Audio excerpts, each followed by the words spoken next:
우리 좌우에 계신 분들과 인사하겠습니다. 잘 오셨습니다. 사랑합니다. 축복합니다. 또 선포하겠습니다. 예수님이 부활하셨습니다. 살아계셔서 당신과 함께하고 계십니다. 예수님과 동행합시다. 할렐루야.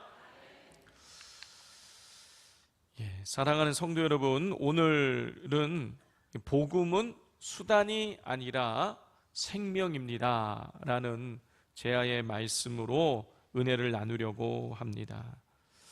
성도 여러분, 우리가 가끔씩은 이 복음의 의미를 잃어버리고 살 때가 있습니다.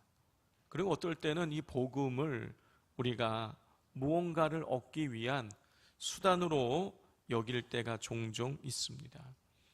여러분, 무언가를 우리가 수단 삼을 때에는 반드시 이 부작용이 나타나게 됩니다.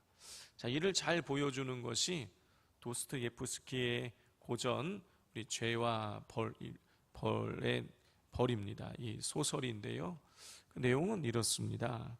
이 주인공인 라스콜리코프라는 사람이 있었습니다. 이 사람은 아주 비상한 머리를 가졌지만은 가난했습니다. 그는 당시에 사회 부조리 앞에서 선한 목적을 이루기 위해서 악한 수단도 정당화될 수 있다라는 아주 위험한 사상에 빠져 있었습니다. 라스콜리코프는 이 자신의 이 신념이 옳다라는 것을 증명하기 위해서 동네에 살고 있는 이 전당포 주인을 죽이기로 그렇게 계획을 세우게 됩니다. 자, 이 주인공이 전당포 주인을 죽이려고 한 이유는 단순한 탐욕 때문이 아니었어요.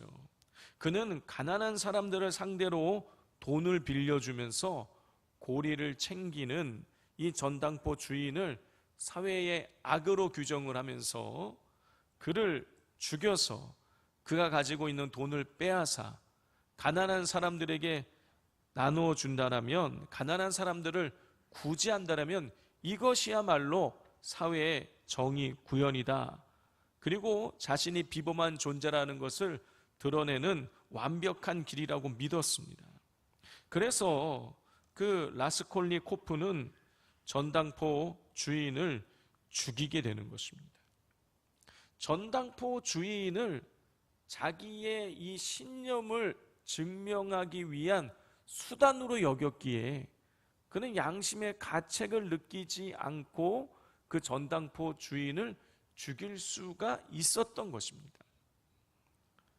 자, 그런데 이 주인공이 전당포 주인을 죽이고 나서 생각지 못할 일을 겪게 돼요. 그게 뭐냐?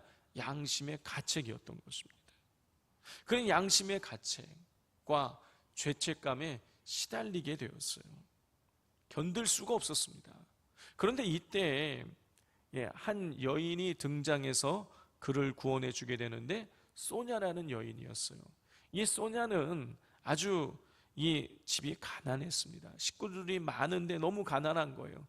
하는 수 없이 그녀는 몸을 팔면서 가족을 부양하고 있었습니다. 이 살인자 라스콜리코프는 자신과 같이 사회에서 이 죄인 취급받는 이 소냐에게 동질감을 느끼면서 자신이 전당포 주인을 죽인 그 살인자라는 사실을 고백하게 돼요. 이 소냐는 냉혹한 이 사상을 가진 라스콜리코프와는 다르게 예수 그리스도의 그 믿음의 신앙으로 무장되어져 있었고 복음에 입각하여서 주변 이웃들에게 사랑을 실천하는 인물이었습니다. 소냐는 자신의 죄를 고백하는 라스콜리코프에게 성경에 나오는 나사로의 부활 이야기를 읽어주면서 죽은 것과 다름없는 그 영혼도 회개를 통해서 다시 태어날 수 있음을 알려주었습니다. 그러자 라스콜니코프는 경찰서를 찾아가 자신의 죄를 자백하며 자수하게 돼요. 그 결과로 인해서 라스콜니코프는 저 시베리아 땅으로 유배를 가게 되는데, 그때 이 소냐가 함께 동행하면서 그를 헌신적으로 돕고 사랑을 베풀게 됩니다. 복음을 실천하며 사랑을 베푼 소냐로 인해서 라스콜니코프는 변화된 삶을 살게 되네요. 성도 여러분, 라스콜니코프는 전당포 주인을 자기의 신념을 이루고 자기가 비범한 존재라는 것을 드러내는 수단으로 여겼어요. 그러나 이 소냐는 라스콜니코프를 자기의 이 행복을 이루기 위한 수단 삼지 않았습니다. 소냐는 순수하게 예수 그리스도의 가르침에 따라서 자기를 희생하고 무조건적인 사랑을 실천했어요. 그 결과로 라스콜니코프가 자신의 죄를 깨닫고 고백하게 되었을 뿐만이 아니라 새로운 삶을 살게 되었어요. 그리고 소냐는 그 변화된 모습을 보면서 역시 행복을 느끼게 되었습니다. 성도 여러분, 사람을 나의 목적을 이루기 위한 수단으로 삼게 되면 결국에는 관계가 깨어지게 되고 자기 자신을 파괴하게 되는 것입니다. 그러나 사람을 수단 삼지 않고 오직 순수한 마음으로 섬기고 사랑하게 되면 깨어진 관계도 회복이 되는 것이고 자기 자신도 행복을 느끼게 되는 것이에요. 그러면 우리 성도님들은 어떠하십니까? 우리 복음을 어떻게 여기고 계십니까? 혹시 복음을 나의 유익과 나의 성공을 위한 수단으로 여기고 계시지는 않으십니까? 복음은 우리가 영혼 구원받고 천국 가는 수단이 아니라 우리의 영혼을 살리는 예수 그리스도의 생명입니다. 오늘 본문에는 이 복음을 수단으로 여기지 아니하고 예수 그리스도의 생명으로 여기는 인물이 등장해요. 누구입니까? 사도 바울이죠. 과연 복음을 수단이 아니라 천국 가는 그냥 영혼 구원 받는 그냥 단순한 수단으로 여기지 않고 생명으로 여기는 사도 바울의 삶은 어떠했을까요? 오늘 이 본문을 통해서 그 답을 우리가 찾아가기를 원합니다. 오늘 이 본문에는 이 사도 바울이 빌립보를 떠나기 직전에 있었던 일을 기록하고 있습니다. 성도 여러분, 사도 바울은 빌립보에서 몇 가지 일을 경험하게 돼요. 첫 번째는 자색 옷감 장사 루디아를 만나게 된 것입니다.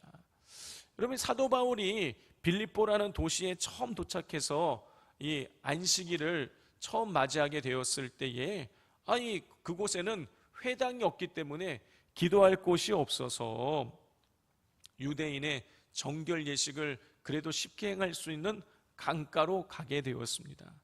강가에서 기도하고 하나님을 예배하고 있을 때에 이 강가에 이 모인 여인들에게 복음을 전하게 돼요. 그때 주님께서 그 여인들 중에 한 사람이었던 루디아의 마음의 문을 열게 하십니다. 그래서 복음을 받아들이게 되고, 그리고 자기의 집으로 바울을 초청해서 가족 식구들도 다 복음을 듣고 세례를 받게 해요. 이렇게 해서 빌립보 교회가 시작이 되게 되었습니다. 자, 두 번째로 바울은 점치는 여종에게 들려있던 귀신을 쫓아내게 되는 것이죠. 여러분, 이 바울이 귀신 들려서 점을 치는 여종이 계속 쫓아다니면서 시끄럽게 바울이 하나님의 종이라는 사실을 시끄럽게 계속 소리를 치게 되자 바울은 그 여종에게 들려 있었던 귀신을 쫓아내게 됩니다. 그러니 더 이상 여종이 점을 칠 수 없게 된 거예요. 이 사실을 알게 된 이 여종의 주인들이 바울을 고소하게 되는 것이죠. 그래서 어떻게 됩니까? 바울이 옷이 벗겨진 채로 매를 맞고 감옥에 발에 착고가 채워진 채 갇히게 돼요. 세 번째로 바울은 기적을 경험하게 됩니다. 자, 그렇게 발에 착고가 채워져서 감옥에 갇힌 그날 밤에 바울은 실라와 함께 더불어서 하나님을 찬양하고 하나님께 기도를 드리게 되었죠. 그래서 어떤 일이 일어났습니까? 갑자기 지진이 일어나더니 옥문이 열리고 발에 채워졌던 착고가 풀리게 되었어요. 아니, 간수가 한밤중에 깜깜한데 지진이 나서 잠에서 깨어서 보니까 옥문이 활짝 열려 있는 거예요. 간수가 생각할 때에 죄수들이 다 도망갔구나 하는 생각이 들어서 죽어야겠다 하면서 자결하려고 했을 때에 바울과 실라가 소리를 치는 것이죠. 우리가 감옥 안에 있다. 그러자 이 간수가 등불을 들고 바울과 실라를 찾아가서 그 앞에서 선생님이요, 내가 무엇을 해야 구원을 얻을 수 있습니까? 이렇게 아주 근원적인 질문을 하게 됩니다. 그때 바울이 대답은 아주 간단했죠. 무엇이었습니까? 주 예수를 믿으라. 이 바울의 대답을 들은 이 간수는 바울과 실라를 감옥에서 자기 집으로 데리고 와서 상처난 곳을 씻어주고, 그리고 음식을 대접해주고, 그리고 자기의 가족들에게 복음을 전하게 하여서 온 가족들이 다 세례를 받고 예수님을 믿게 돼요. 그래서 기쁨이 충만하게 됩니다. 자, 오늘 본문은 그 이후에, 그 직후에 일어난 일을 기록하고 있어요. 여러분, 35절을 보면 날이 밝자 상관들이 부하를 보내어서 바울과 실라를 풀어주라고 그렇게 명령을 하는 것을 보게 됩니다. 날이 밝았대요. 그러면 여러분, 그 전날 밤에 있었던 일을 우리가 알고 있죠. 어떤 일이 있었습니까?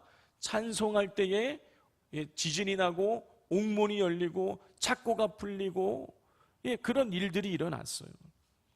여러분, 그 당시에 무슨 CCTV가 있는 것도 아니고 사진을 찍어 놓는 것도 아니고 그냥 감옥에서 도망쳐서 다른 도시 가면 자유의 몸이 되는 거예요. 여러분, 정상적인 상황이라면 여러분, 감옥의 문이 열렸다라면 여러분, 그 감옥 안에는요, 감옥은 텅텅 비어 있어야 돼요. 그런데 그렇지 않았죠. 오늘 성경을 보면 바울과 실라는 지금 감옥 안에서 상관들이 보낸 부하를 맞이하고 있어요. 이 상관이 보낸 부하가 바울과 실라에게 감옥에서 나오라고 했을 때에 여러분, 감옥의 문은 닫혀 있었을 것이고, 그리고 발에는 착고가 채워져 있었을 거예요. 여러분, 이것이 의미하는 바가 무엇인 것입니까? 바울이요, 도망가지 않았다는 거예요. 여러분, 어젯밤에 간수가 자기의 집으로 데려갔잖아요. 가서 씻어주고 음식도 먹여줬잖아요. 여러분, 그리고 나서 바울과 실라가 어떻게 한 것입니까? 다시 감옥으로 돌아온 거예요. 여러분, 바울과 실라가 마음만 먹었으면 여러분, 옥문이 열렸을 때, 그리고 간수의 집에 있었을 때 여러분, 도망칠 수 있는 거예요. 한 번이 아니라 두 번씩이나 도망갈 수 있는 기회가 있었어요. 그런데 바울과 실라는 도망가지 않았습니다. 여러분, 왜 도망가지 않은 것일까요? 복음을 위해서요. 바울과 실라는요, 복음을 자기들의 입신양명을 이루기 위한 단순히 구원받는 그런 수단으로 여기지 않고 예수 그리스도의 생명으로 여기고 있기에 복음을 지키기 위해서 여러분, 도망치지 않았던 것입니다.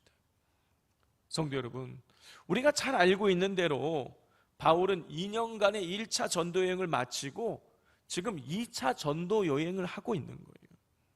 자, 그런데 여러분, 1차 전도 여행 때에 어떤 일이 있었습니까? 여러분, 바울이 온갖 고생을 하고 죽을 뻔했어요.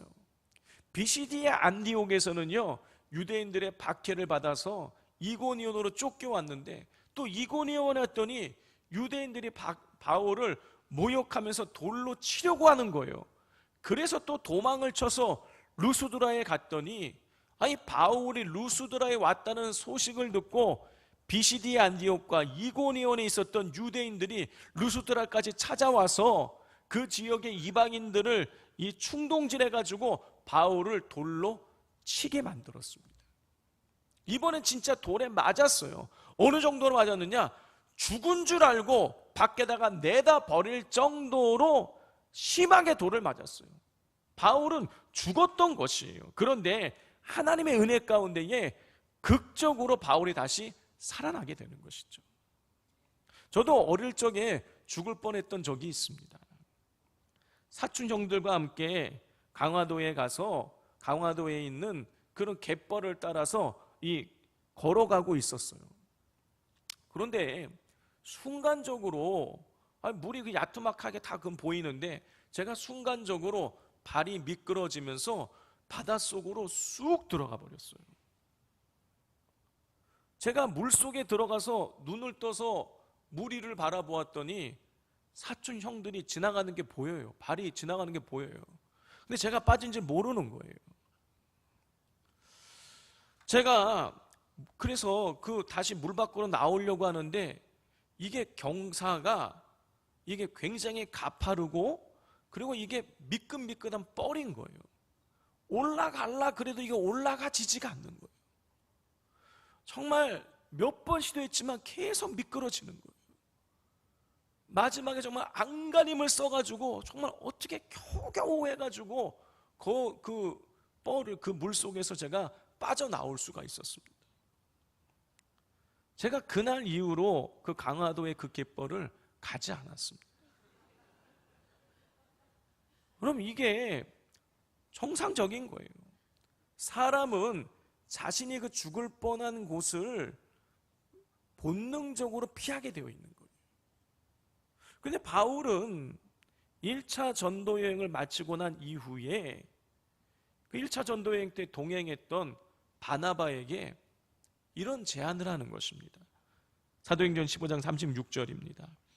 며칠 후에 바울이 바나바더러 말하되 우리가 주의 말씀을 전한 각 성으로 다시 가서 형제들이 어떠한가 방문하자 하고, 바울은 바나바에게요, 우리가 주의 말씀을 전한 각 성으로 다시 가서 형제들이 어떠한가, 형제들이 우리가 복음을 전해서 예수 믿은 그 형제들이 예수님을 잘 믿고 있는지 한번 방문해 봅시다 라고 제안을 하는 거예요.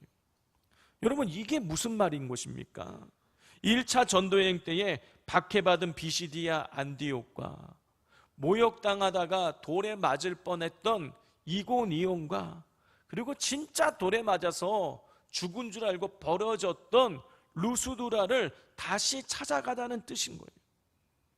여러분, 이건 두 가지 측면에서 대단한 일인 것입니다. 첫 번째는 자신이 돌에 맞아서 죽어서 버려졌던 곳, 다시 말해서 죽음의 기억이 있는 곳을 찾아갔다라는 것이고, 두 번째는 이 죽을 수도 있는 곳을 다시 찾아간다라는 것이에요. 성도 여러분, 바울이 비시디 안디옥과 이고니온과 루스드라를 실제로 다시 방문해요. 그런데 여러분, 만약에 그 지역에 방문했다가 저 바울 죽은 줄 알았는데 다시 살아있네, 이게 만약에 유대인들에게 발각이 되면 바울 정말 돌에 맞아 이번에는 진짜 죽는 것입니다. 여러분, 한 번 죽였는데 두 번 못 죽이겠어요? 근데 바울은요, 자신이 죽었던 곳, 또 죽을 수도 있는 곳을 다시 찾아가자고 하는 거예요. 여러분, 그 이유가 무엇인 것입니까? 바울에게 주어진 그 복음은 자신의 유익을 이루기 위한 단순한 수단이 아니라, 자신이 그냥 구원받는 단순한 수단이 아니라 자신에게 생명이었기 때문인 것입니다. 그렇기에 죽기를 각오하고선 1차 전도행 때 박해당하고 모욕당하고 돌에 맞아 죽어 버려졌던 곳을 다시 찾아가서 자신이 전한 생명의 복음을 듣고 예수 믿고 있는 성도들의 영적인 생명을 돌보고자 했던 것이죠. 한마디로 말해서 바울은 예수 그리스도의 생명을 돌보고 또 전하기 위해서 그 죽음이 도사리고 있는 곳을, 죽음의 트라우마가 있는 그곳을 다시 찾아가고자 한 것이. 여러분, 바울이 감옥에서 도망치지 않은 이유도 마찬가지인 거예요. 성도 여러분, 만약 바울이 복음을 자신의 유익을 위한 수단으로만 삼고 있었다라면, 여러분, 지진이 일어났을 때, 옥문이 열렸을 때, 간수의 집에 갔을 때, 여러분, 복음을 버리고 도망치는 게 당연한 일인 거예요. 하지만 바울은 그렇게 하지 않았죠. 바울은 빌립보에 예수 그리스도의 생명을 부여받은 성도들을 생각하며 복음의 진리를 지키기 위해서, 생명을 지키기 위해서 도망치지 않았습니다.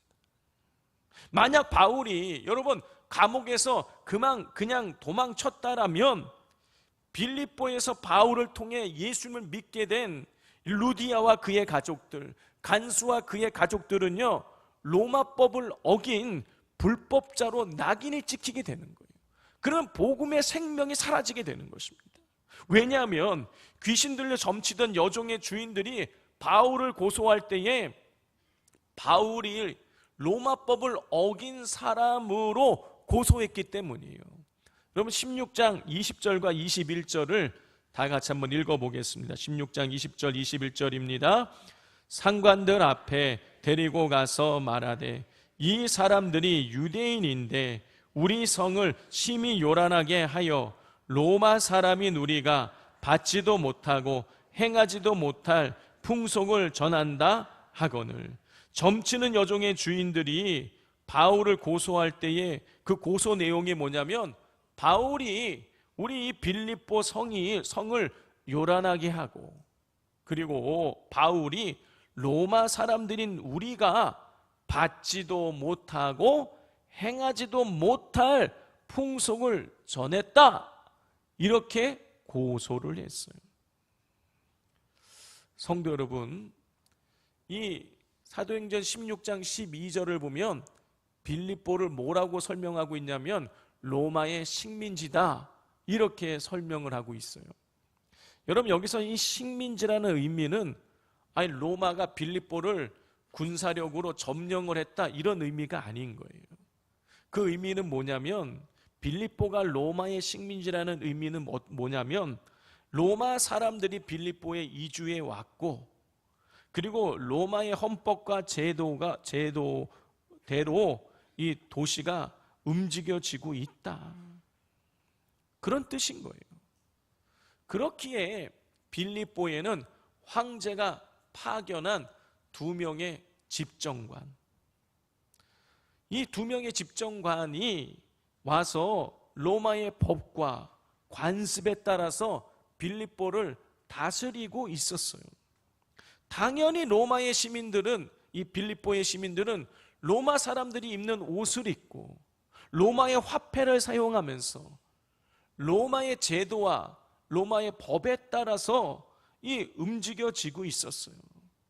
그러니까 이 빌립보는 어떤 도시냐? 황제의 통치를 받는 그런 도시였던 거예요. 그런데 이곳에서 바울이 복음을 전했죠. 바울이 전한 복음의 핵심이 무엇인 것입니까? 예수님이 주라는 거예요. 여러분, 예수님이 주다 할 때에 이 주를 퀴리오스라 그럽니다. 자, 예수님이 퀴리오스라는 거예요.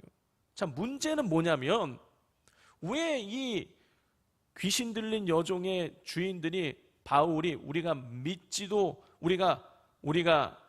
받지도 못하고 행하지도 못할 풍속을 전한다, 이렇게 고소를 했냐면, 여러분, 그 당시에 이 퀴리오스라는 이 칭호는 로마 황제 외에는 사용할 수가 없었어요.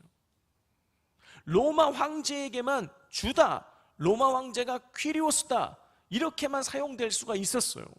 그런데 바울이 예수님이 퀴리오스다, 예수님이 주다, 이렇게 전한 거예요. 그러니 이건 로마 사람들이 받아들일 수 없었던 것이죠. 그래서 고소를 할 때 그렇게 로마법을 어겼다라고 고소를 한 거예요.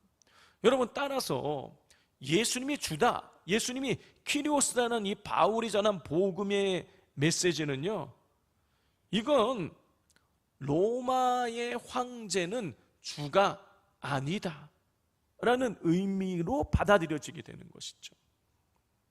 이건 단순한 종교 문제가 아닌 거예요. 황제의 숭배를 거부하는 정치 반역이 되어지는 것입니다. 그렇기에 여러분, 만약에 바울이 이 지진이 일어나서 옥문이 열렸을 때, 아니면 또 간수의 집에 있을 때 그냥 도망쳐 버리게 되면 바울은 정치 반역을 이라는 죄를 짓고 도망친 정치범으로 낙인이 찍히게 되는 거예요.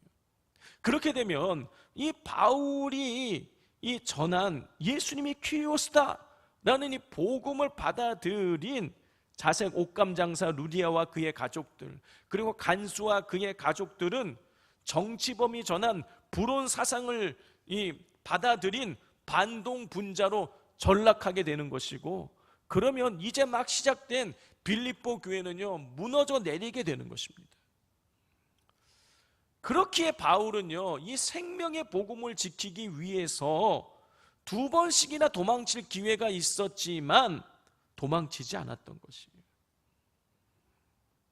그리고 오늘 이 본문을 보면 이 바울이 이 복음을, 생명의 복음을 지키기 위해서 또 한 가지 행동을 해요. 그게 뭐냐면 여러분 37절에 나와요. 우리 37절을 다 같이 한번 읽어보겠습니다. 시작. 바울이 이르되 로마 사람인 우리를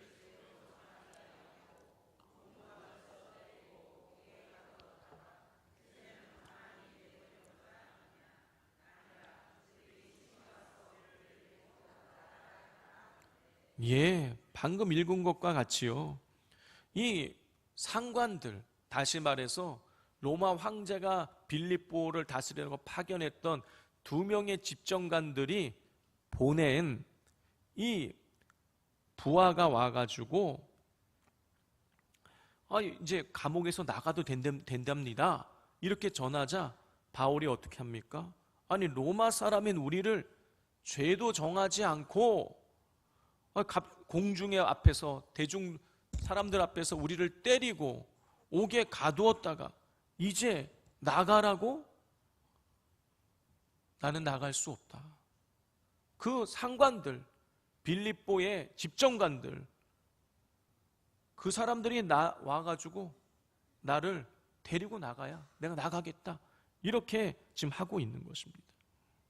여러분, 바울이 지금 요구하고 있는 것은 이 정식 사과와 명예회복을 요구하고 있는 거예요. 여러분, 바울은요, 이 지금 로마의 시민권을 앞세워서 사과와 명예회복을 요구하고 있는 거예요. 성도 여러분, 앞서 말씀드린 것처럼 바울은 1차 전도여행 때 여러 가지 일들을 많이 경험했어요. 비시디 안디옥에서 박해를 받고, 이고니온에서 모욕을 당하고, 루스드라에서 돌에 맞아 버려졌었어요. 죽은 줄 알고. 이게 다 불법인 거예요. 로마 시민은요, 여러분, 이 매를 때리고 어떤 감옥에 가두기 이전에, 벌을 내리기 이전에 반드시 정식 재판을 받아야 되는 것이었어요. 정식 재판을 받아서 이 사람이 매를 맞아야 된다, 돌에 맞아야 된다, 감옥에 맞아야 된다, 이게 정확하게 정해지고 난 다음에, 그리고 나서 그 형이 집행이 되어야만 됐어요. 로마 시민권자의 그게 권한이었어요. 그런데 바울은 1차 전도여행 때에 어느 도시에서도 자기가 로마 시민권자라는 사실을 밝힌 적이 없습니다. 왜냐하면 이 비시디 안디옥과 이고니온과 루스드라에서 유대인들이 바울을 박해하고 모욕하고 돌로 친 직접적인 이유는 바울이 전한 복음의 내용 때문이 아니었기 때문인 거예요. 여러분, 우리가 읽어보면은요, 이 유대인들이 바울을 그렇게 괴롭히고 돌로 쳤던 그 이유는 뭐냐면 복음의 내용 때문이 아니라 많은 사람들이 바울을 따르는 것을 보면서 시기심이 들었기 때문인 거예요. 그렇지만 여러분, 지금 빌립보에서는 상황이 달라요. 빌립보에서 바울이 로마의 시민권을 앞세워서 상관들, 즉 로마 황제가 파견한 2명의 지정관들이 직접 와서 자기를 데리고 나가야 된다고 요구를 하고 있어요. 이것은 정식 재판도 하지 않고 자신을 매로 치고 감옥에 가둔 것에 대해 정치 사과와 명예회복을 요구하고 있는 거예요. 여러분, 이렇게 이 바울이 1차 전도행 때는 한 번도 사용하지 않았던 로마 시민권을 사용한 이유는 빌립보의 최고 지도자들이, 집정관들이 와서 직접 자기에게 사과함으로 자신이 고소당하고 매를 맞고 감옥에 갇힌 이 모든 것이 불법이라는 사실을 공적으로 드러내야지만 바울이 전한 복음이, 그리고 그 복음을 믿었던 사람들이, 그리고 빌립보 교회가 계속해서 이 보호되어질 수 있고 생명의 역사를 이어갈 수 있기 때문인 것입니다. 성도 여러분, 바울은 복음을 전하고 복음의 진리를 수고하기 위해서 자신이 할 수 있는 모든 것을 다 하는 거예요. 1차 전도여행 때는 박해도 받고 모욕도 받고 돌에 맞아 순교까지도 각오했어요. 그리고 빌립보에서는 자기의 목숨을 구하기 위해서 감옥에서 도망갈 수 있는 상황 속에서도 복음의 진리를 지키기 위하여서 도망가지 않았을 뿐만이 아니라 로마의 시민권까지 사용하여 복음의 진리를 수호했습니다. 바울은 복음을 위해서 자기 자신을 아낌없이 희생했어요. 복음을 위해서 목숨까지도 내어놓았습니다. 왜냐하면 복음은 수단이 아니라 생명임을 알았기 때문인 것이죠.